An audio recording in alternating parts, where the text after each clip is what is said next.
मुझे एक गीत याद आ रहा है वचन पर जाने से पहले। जलते चिराग गुल ना हो, बुझते दिए जलाओ तुम। जलते चिराग गुल ना हो। क्या हम प्रभु यीशु मसीह के चिराग हैं, दीपक हैं, जो निरंतर उसकी ज्योति को लेकर जल रहे हैं। आज यही विषय मैं आपके सामने रखना चाहता हूं। मत्ती 5:14 में लिखा है, तुम जगत की ज्योति हो। ज्योति का सबसे बड़ा खास काम है वो है कि हम अंधकार में नहीं रहते। पाप अंधकार का प्रतीक है और प्रभु यीशु मसीह दुनिया में ज्योति बनकर आए। उन्होंने कहा, मैं जगत की ज्योति हूं। ये जो बात उन्होंने कही एक ऐतिहासिक कथन है। हजारों जिंदगियां बदल गई जब प्रभु यीशु मसीह के इन वचनों को प्रचारकों ने, पासवानों ने, सेवक सेविकाओं ने प्रचार किया। खुदावन जो जगत की ज्योति है, लाइट ऑफ द वर्ल्ड, उसने हमें अंधकार से बाहर निकाल लिया, पाप के अंधकार से। अंधकार के काम तो प्रकट हैं, जितने भी अंधेरे में दुष्टता के काम होते हैं, चोरी है, दुष्टता है, दूसरों का नुकसान करना है, वो सारी बातें अंधकार में जो पाप में हमें फंसाती हैं। जब हम प्रभु यीशु मसीह के जीवन को अपने जीवन में धारण करते हैं तो हम ज्योति बन जाते हैं, मशाल बन जाते हैं। और आज इस दुखमय संसार में, पाप के निरंतर बढ़ते अंधकार में, अगर कोई मनुष्य को बचा सकता है तो वो केवल खुदावंद यीशु मसीह है और उसका वचन है जो मुझे और आपको लोगों के जीवन तक पहुंचाना है।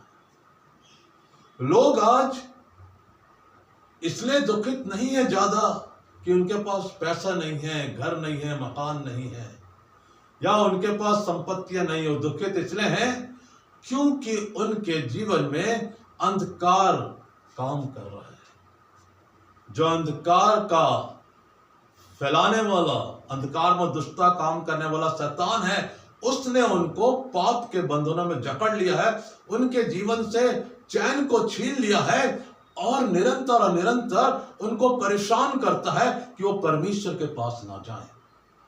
और जो व्यक्ति परमेश्वर से दूर है, उसके वचनों के अनुसार नहीं चलता, वो अंधकार में ही चल रहा है। ये बात मुझे और आपको सीखना होगा, समझना होगा और अंधकार से निकल कर बाहर आना होगा। जो शोषण में, अन्याय में शामिल है, जो गरीबों का, विधवाओं का हक मार रहा है, वो व्यक्ति अंधकार में चलने वाला एक शैतान का दूत है। और यदि हमको बचना है तो हमको प्रभु यीशु मसीह की शरण में आना होगा, ज्योति में चलना होगा। वचन में लिखा है मत्ती 5:16 में, इसी प्रकार तुम्हारा उजियाला मनुष्यों के सामने चमके कि वो तुम्हारे भले कामों को देखकर तुम्हारे पिता की जो स्वर्ग में है बढ़ाई कर सके।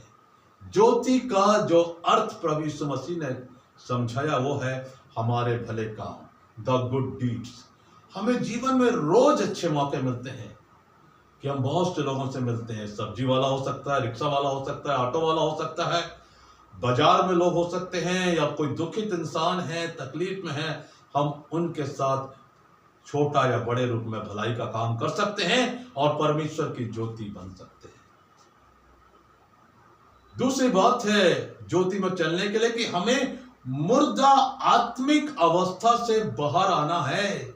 इफिसियों 5:14 में लिखा है, इस कारण है सोने वाले जाग और मुर्दों में से जी उठ, तब मसीह की ज्योति तुझ पर चमकेगी। आज बहुत से लोग मुर्दा आत्मिक स्वभाव लेकर चल रहे हैं, उनके जीवन में लाइवलीनेस नहीं है, उनके जीवन में लाइफ नहीं नजर आती, क्योंकि उन्होंने अपने जीवन को मुर्दा बना दिया है। उनके जीवन में आत्मिकता के गुण नहीं है। वो वचन को सुनते तो हैं लेकिन उसके अनुसार चलते नहीं है। वो प्रभु यीशु मसीह के बारे में जानते लेकिन प्रभु यीशु मसीह को उन्होंने अपने उद्धारकर्ता के रूप में ग्रहण नहीं किया है, और ये बहुत ही दुख की बात है। जब तक हम जागेंगे नहीं, नींद से, अंधकार से कैसे बाहर निकलेंगे? जब अंधकार से बाहर निकलेंगे, प्रभु यीशु मसीह को अपने जीवन में अपनाएंगे मुक्तिदाता के रूप में, तब वह हमारे जीवन में अपनी रोशनी प्रकाशमान करेगा। यशायाह नबी की पुस्तक 60वां अध्याय में बात लिखी है, उठ प्रकाशमान हो क्योंकि तेरा प्रकाश उदय हुआ। तीसरी और अंतिम बात जो मैं आपके साथ शेयर करना चाहता हूं, हमें उठना है, अराइज, उठना है कि हम ज्योति के राजदूत बन जाएं, क्योंकि हम क्रिस्त के उद्धारकर्ता प्रभु यीशु मसीह के राजदूत हैं। तो हमें ज्योति के कार्य, भले कार्य, प्रेम का संदेश, सहायता दूसरों की, दूसरों के साथ भलाई का संदेश, दूसरों के साथ भलाई के कार्य जब हम करने लगेंगे, याद रखिए बाइबल बहुत अच्छे समझाती है, जब हम दूसरों की भलाई करते हैं तो परमेश्वर हमारे साथ भी बहुतायत की भलाई की आशीषें जोड़ देता है। खुदावंद इन वचनों के द्वारा आपको बहुत बहुत आशीष दे। आमीन।